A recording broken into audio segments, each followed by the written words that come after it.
We are looking forward to this one with a busy grid, an eclectic mix of cars. And yeah, Modified Ford Series, a real fan favourite as well. Some cars racing in this championship that you don't see anywhere else. Pole position taken by Lloyd Jameson in the Escort Cosworth Maxi, with Piers Grange's Escort Mark II starting alongside him. James Allen, always a front runner in this category. In fact, James was a double race winner at Alton Park for the season opener. He starts third in the Focus RS, and then another Focus of Todd Garner for company on row 2. Alex Howe has got the Focus Estate up there, 5th position on the grid. Really good effort for Alex, with Sean Brown in the Mark 1 Escort alongside. Stephen Marsh's Focus has Paul Neville's Escort for company on row number 4. 5th row of the grid then for Tyler England, Mark 4 Ford Fiesta, and Mike Thurley's Mark 1 Zaxpeed Escort, another of my personal favourites, it must be said. Chris Baker and Ollie Clark are next. That is, I'm fairly certain, he's not actually messaged me this weekend, I'm sure that's the Ollie Clark who was the videographer for TCR UK last year. I'll double check that. I know he's been testing a Fiesta ST180 over recent months. Wayne Crabtree and Jason Stoner next, ahead of Gary Johnson and Andy Pipe in a Mark 1 Escort. Piers Warwick in a similar car starts 17th, ahead of Colin Claxton. Malcolm Wise's Escort Cosworth is, I would argue, out of position all the way down in 19th on the grid, with Will Arif in a Fiesta completing the top 20. John Ward, presumably not circuit commentator John Ward, because that's some real multitasking if that's the case. Michael McKenzie in an ST150 is next, ahead of Gary Littlewood and James Newins, with Dave Barrett, Leroy Brown and Martin Reynolds completing the field. There's one slow away. There's Leroy Brown. Leroy Brown, yes, just seeing this out of the window in his red Fiesta, struggling to get through the gears potentially. It's got some power, but I'm not convinced he's going to take the start. No, he's attempting to pull off to the side of the road on the run down towards Rich's corner. Hopefully that's not going to lead to a delayed start. We'll have to wait and see. So, second event of the season for Modified Ford. It all started at Alton Park, as I said, a few weeks ago, and James Allen took a double race victory, with Todd Garner getting a couple of podium finishes. Chris Harrison and Paul Neville also had a couple of podium finishes, but there are multiple classes in action within Modified Fords, and wherever you are up and down the grid, there will be a battle to be had. Class A cars in particular look pretty evenly matched this weekend, although qualifying, Scott, was very close. Lloyd Jameson 3/100ths of a second quicker than Piers Grange, and Piers was only 4/10ths quicker than James Allen. Those two both running in Class A, so some tasty battles I think ahead here. Tasty battles with tasty machinery, because then we can agree Modified Fords has always brought on a fantastic looking grid, plenty of lots of variety. If you're a Ford fan, it definitely is a grid for you. And I have to say, the car focusing on that AJ Howe, of course, a good commentator friend of yours and mine, Rob Lewis, who's in the paddock this weekend. He would have been racing, but had some very temperamental gearbox problems with his Focus, which means he can't be out for this one. I believe he's considering coming out for the British GT support races coming up later on, I think here or somewhere else. But nonetheless, he's going to be out once that's fixed. But he was saying AJ Howe was fully made up in terms of getting that car up there. That car's been a bit temperamental at times, a bit fragile, but when it is working on song, it is really good. So up there, fit on the grid. Hopefully, the Focus, fingers crossed and toes crossed, everything crossed, gets the flag not just in one piece, but also in a really good position. And again, as I maintain, if you're a Ford fan, just a fan of good-looking grids, you can't really go wrong with this grid of Blue Ovals. Modified Fords consistently put on a brilliant-looking grid of cars. There's great variety, classic and historic and modern contemporary Fords up to about 2013, all featured here. There's four-wheel drive, front-wheel drive, rear-wheel drive, everything you can think of. Escorts, Fiestas, Focuses, and Malott, and everything else in between.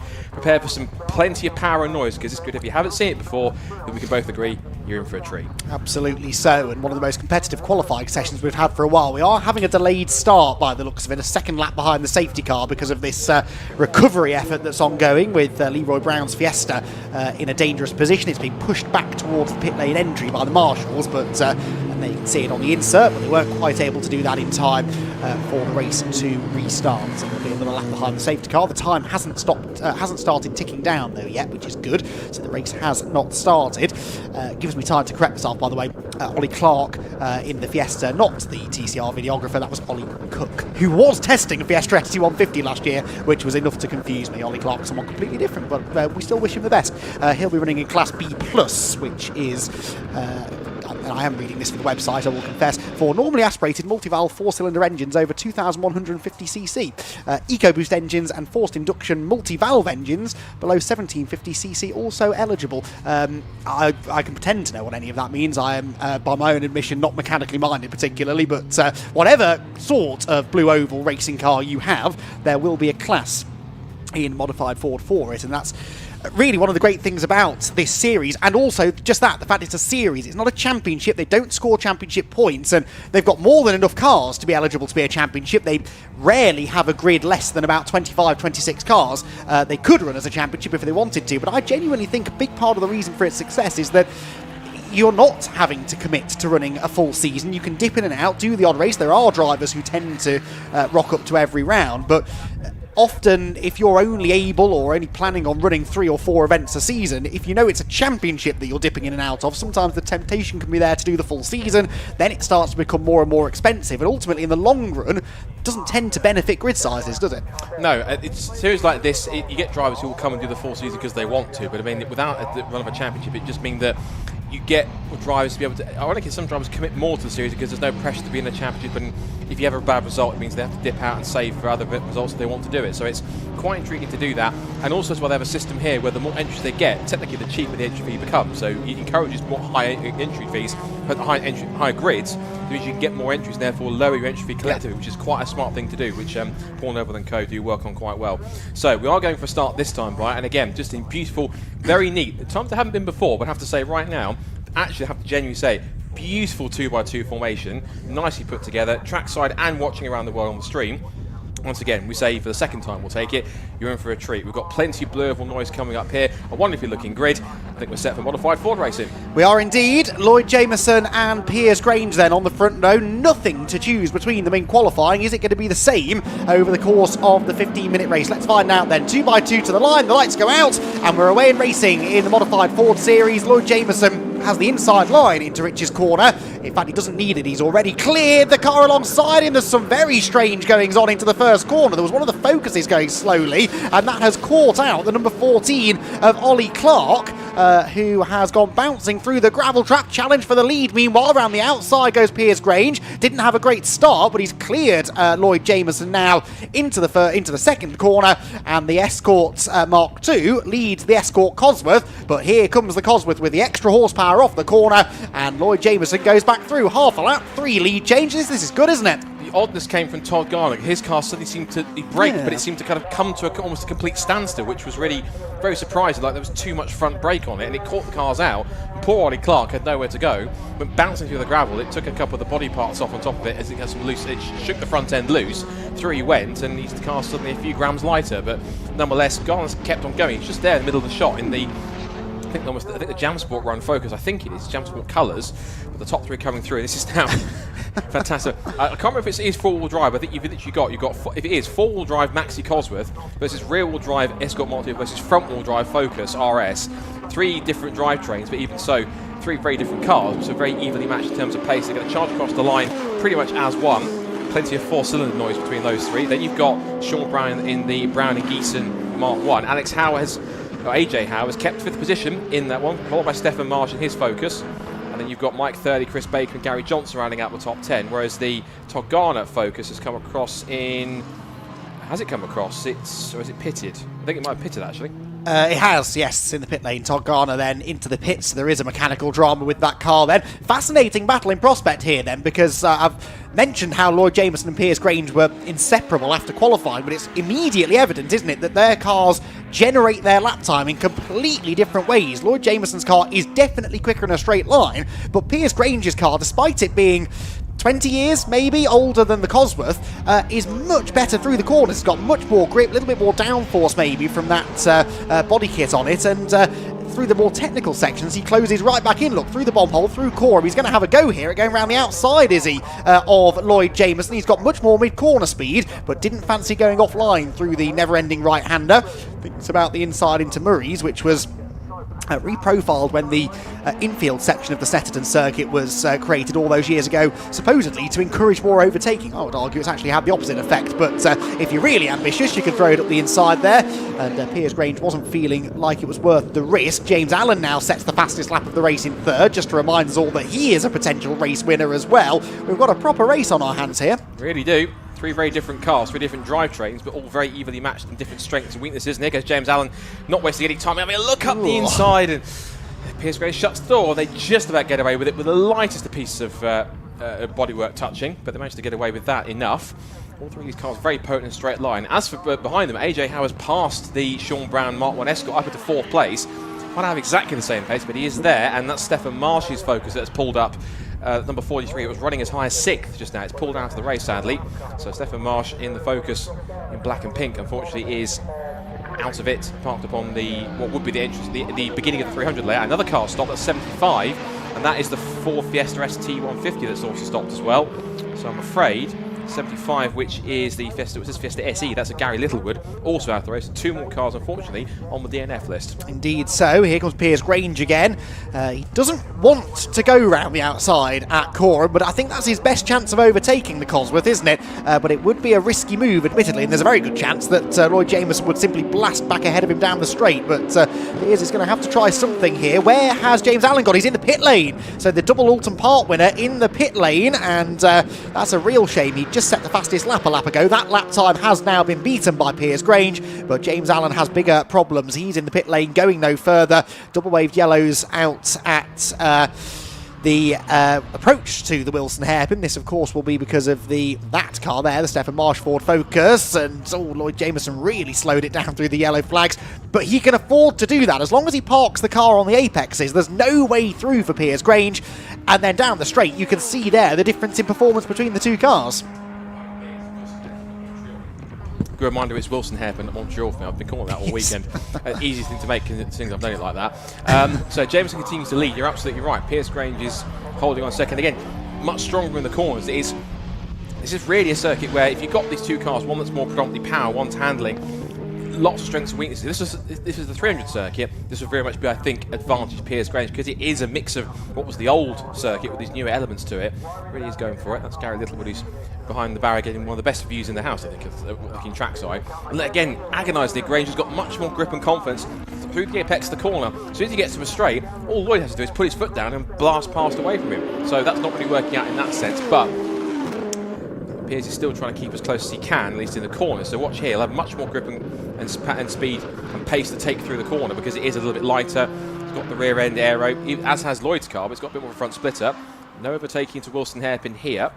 So they all slow down to a much steadier pace, because it is double waved yellows, because there'll be marshals out there on the slower part, of course, to push it behind the barrier, which they have. And again, Grange gets close, but those to go on that side of things. Meanwhile, there has been a change. No, AJ Howe is up into 3rd place overall in the Ford Focus state. And then you've got Sean Brown in 4th, and up into 5th position has come Paul Neville, and he started a little further back. He was as far as 8th, so come up 3 spots through all that. But I dare say that's been mainly cars ahead of him hitting problems. Yes, but he'll be only too happy to take those places away. Here comes Piers Grange then towards the part of the circuit where his car excels. It's the only place he's going to be capable of passing Lloyd Jameson. I think he's going to have to at some point take the punt around the outside through Coram. Look at the way that he closes in on the Escort Cosworth Maxi through the turn. Thinks about the inside into Murray's, but it's such a pinch point into the left-hander. So difficult to commit to a move there that doesn't then end in contact, and he slows coming off the corner. Oh no, Piers Grange, he's headed for the pit lane. The car won't accelerate off the turn. I thought at first it was just a missed gear, but no, there's more significant drama, although he's now got the car going again. So did it just cut out on him? That was very strange. He's lost a huge amount of time, not actually lost 2nd position, but he has lost a chunk of time there, and well, that makes things a little bit easier for Lloyd Jameson. 9 seconds now, his advantage, with Piers Grange having that mysterious issue, so that's a shame. First half of the race very entertaining between the two of them, but that might now hand it on a plate to Lloyd Jameson. Gives us an opportunity though to check in on some of the battles further back. 47 car here heading through, and this is deeper in the field. James Newins, there we go, couldn't find him, he was so far down the grid sheet. 24th on the grid he started, but he's inside the top 20 now. James runs in Class A, Super A, and the Super classes essentially include non-Ford engined cars, so as long as it's a Ford chassis, obviously it's eligible for the championship. You don't actually have to run a Ford engine, but there's a bit more disparity across the Super classes because it could be any type of engine, not necessarily all the most powerful cars on the grid, although Lloyd Jameson's car is a Super A car. I wonder where the closest of the class battles are. The top 4 cars, in fairness, are all in different classes. So Lloyd Jameson leads in Super A. Piers Grange, still second place, leads Class A. B plus led by AJ Howe. Class B by the 85 car of Sean Brown. And a decent battle for second place developing in Class B, although actually a few seconds between them now. And then Class C led by the number 13 car at the moment, well down the order of Dave Barrett in his Mark V Ford Fiesta. So all of the class leaders are pretty comfortable. There are still some good battles to be had though, aren't there, including this one, which I believe is for 10th position. Yeah, this is Mark 1 Escorts at play. This is Colin Claxton versus Andy Pipe. Claxton in the old school Castrol colours. By Andy Pipe. He's been quite long-standing in this championship, and can't say one of his temperamental issues over the years, but still looks pretty good on song when it's running pretty well. And just behind them, you've got the battle for 12th and 13th coming through, and that is Piers Warwick battling with, I think he's lost a place, I think, actually, to the Escort Mark II. No, Jason Stone's got past Piers Warwick, so there's a change of position between those. Staying in status quo with those two. Further back, there goes Lloyd Jameson going to another lap. He's put a lap on Dave Barrett's Fiesta.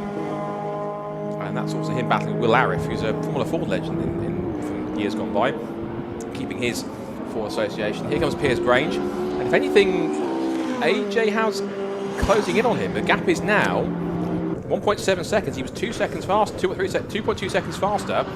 So pace-wise, I mean, Grange's pace is not terrible. It's a 122.5, but AJ Howe's catching it. That might just be... Just hearing from our producer, had another issue coming onto the back straight, exiting the Wilson hairpin. So temperamental issue by the looks of things for that Mark II Escort. Yeah, maybe it is gearbox related then, or I don't know, something in the drivetrain. If it's on acceleration out of the low-speed corners, that keeps on recurring. There's obviously some sort of issue he's managing. His lap times certainly aren't anything like as strong as they were earlier on, so yeah, he's just going to be nursing the car home now.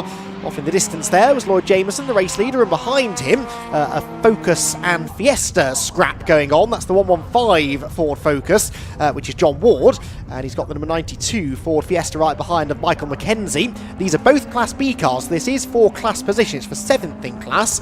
Class B, the best populated of the classes here this weekend.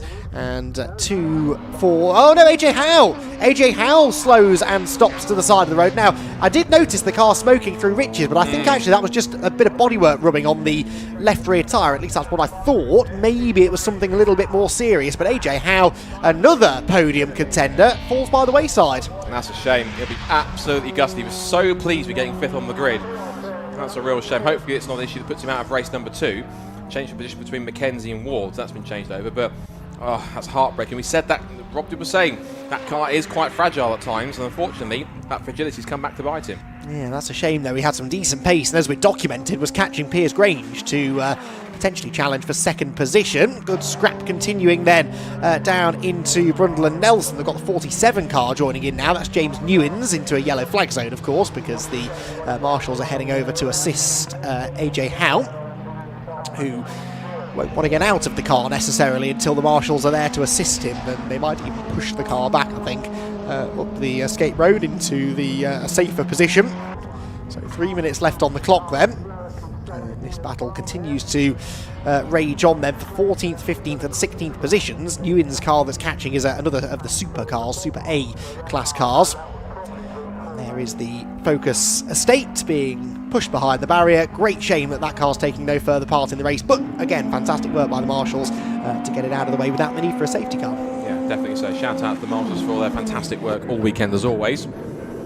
So less than 3 minutes left on the clock. Still watching McKenzie Fiesta versus the Ward Ford Focus. This battle's still going on. This is for between Gary Johnson and Andy Pipe. This is now for inside the top 10 for 8th position. Castrol livery car has the advantage over the back machine. Also just behind him as well, although a couple of laps down, is Todd Garner in that Ford Focus RS Mark II. That's the one that had the very weird issue at the start of the race when it came to almost a complete standstill at Redgate Ritchie's corner. But Garner does make it through for track position, not for actual race position, because it's way down in 19th, 2 laps off the lead. As the leader has came across the line with just under 3 minutes to go. So I imagine they'll probably come across, and lap times are 1 minute 18. Best lap is 1 minute 18. Jameson will come to complete 10 laps in a moment. 1 minute 45 or so on the clock. And Garner has the pace to get past, on the road at least, Colin Claxton. Fires past, and again, pace differential is quite substantial in some of these cars, but that's the great thing about it. You get some cars that are more geared for power than handling, and vice versa. Hence we saw that great battle that was going back and forth between Jameson, had clearly more horsepower than handling, and vice versa when it came to Grange, who wasn't short on horsepower, but had clearly out-handled the Escort Maxi Cosworth on more twisty stuff, and that Escort Mark II when he was close enough. Indeed so. Piers Grange's lap times continue to fluctuate, although he was actually 8 tenths quicker than the leader that time.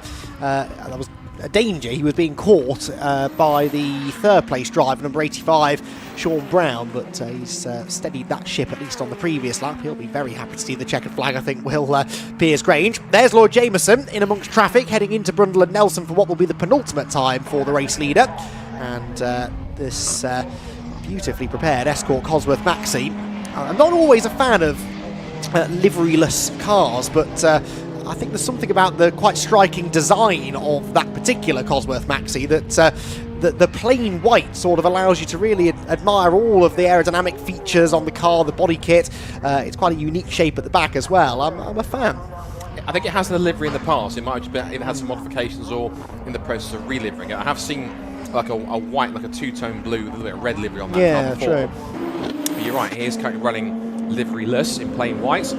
He powers past the battle that's going on for 8th position between the two Mark I Escorts. He goes on to his final lap of the race.